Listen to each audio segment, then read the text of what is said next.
Les gens ont leurs épargnes et puis vous fermez. Mon rôle, c'est de faire en sorte que les gens aient accès à leurs épargnes. Donc d'ouvrir. Or, c'est le propriétaire de la banque qui peut l'ouvrir. Donc je me suis fait propriétaire en tant qu'État pour pouvoir l'ouvrir. Alors les amis, vous avez entendu l'ex-président Laurent Gbagbo qui à l'époque avait décidé de faire de la BCEAO la propriété de la Côte d'Ivoire. Une banque publique internationale regroupant 8 pays de la zone UEMOA. C'est-à-dire, c'est 8 chefs d'État qui sont mis d'accord pour que cette banque-là puisse exister. Donc ce sont les 8 chefs d'État et les ministres de l'économie et des finances de ces 8 pays-là qui se réunissent en sommet, qui prennent des décisions. La décision a été prise pour faire de M. Alassane Ouattara le seul signataire de l'État de Côte d'Ivoire dans le livre de la Banque centrale d'État de l'Afrique de l'Ouest. Et même RTI l'a précisé. Réunis le jeudi dernier en Guinée-Bissau en session extraordinaire, les ministres de l'économie et des finances des pays membres de l'UEMOA, à l'exception de la Côte d'Ivoire, ont décidé de ne reconnaître que la signature de M. Alassane Ouattara. Certains me disent que c'est parce qu'il a pris cet argent pour payer les fonctionnaires. Est-ce que c'est à la BCEAO qu'on paie les fonctionnaires? On va écouter sa réponse au journal français Le Figaro. Voilà ce qu'il disait. C'est justement le sens de la réponse du président de la République aux journalistes du Figaro paru dans Fraternité Matin de ce jour.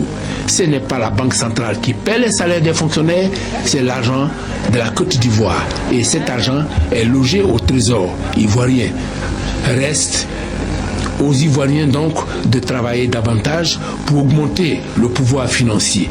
Donc vous comprenez avec moi que la BCEAO ne paie pas les fonctionnaires, que c'est le trésor ivoirien, parce que lui-même il a dit. Donc l'excuse que vous prenez pour dire cet argent a servi à payer les fonctionnaires, je pense que c'est changer de disque, parce que cet argent n'a pas servi à payer les fonctionnaires. Et puis les fonctionnaires ivoiriens n'étaient pas payés main à main à cette époque parce que les banques étaient fermées. On sait que les fonctionnaires sont payés par les virements bancaires. Aucun fonctionnaire dans cet état de crise n'est allé prendre un salaire à la présidence ou n'est allé à la solde prendre son salaire. Personne ne pouvait percevoir son salaire physiquement. Et ça, on le savait tous. Si un fonctionnaire peut-être a pris son argent main à main à cette époque-là, dites-nous, on va avancer. Donc cet argent n'a pas servi à payer les fonctionnaires. Et où est passé cet argent que vous avez pris à la BCEAO? Envoyez-nous les preuves pour qu'on puisse passer à autre chose. Aujourd'hui, il est accusé, il est coupé de 20 ans de prison. C'est ce qu'il écarte de la liste électorale. Et vous devez comprendre ça. Donc, qui justifie la BCEAO n'est pas une banque où on va ouvrir des comptes là-bas. Non, je suis désolé. Qui a une fois ouvert son compte à la BCEAO? Dites-moi en commentaire. Je vois qui est parti à la Banque centrale de l'État de l'Afrique de l'Ouest et pour dire je veux ouvrir un compte. Jamais. On va regarder ce reportage-là. Qu'est-ce qu'une banque centrale? Une banque centrale, c'est une institution publique qui gère la monnaie d'un pays ou d'un groupe de pays et qui contrôle la masse monétaire, c'est-à-dire la quantité de monnaie en circulation. C'est la banque des banques. Pour gérer sa monnaie, la Banque centrale va surtout utiliser son taux directeur. Le taux directeur, c'est le coût de l'argent. C'est le taux auquel les banques vont lui emprunter de l'argent. C'est presque le taux auquel vous allez pouvoir emprunter.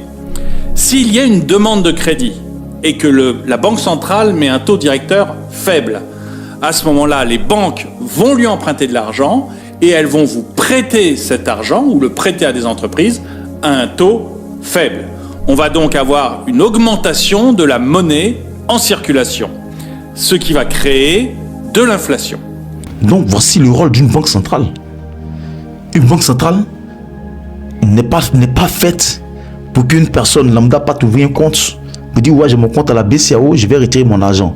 Ça n'est jamais arrivé. Donc comment M. Laurent Gbagbo nous dit que c'est parce que les personnes se plaignaient parce que les comptes sont fermés? Quel compte qui est fermé à la BCEAO? La BCEAO n'est pas une banque comme tout le monde. C'est une banque des banques. C'est elle qui régit toutes les lois fiscales, les lois financières et monétaires dans la zone UEMOA. C'est si simple que ça. C'est bon?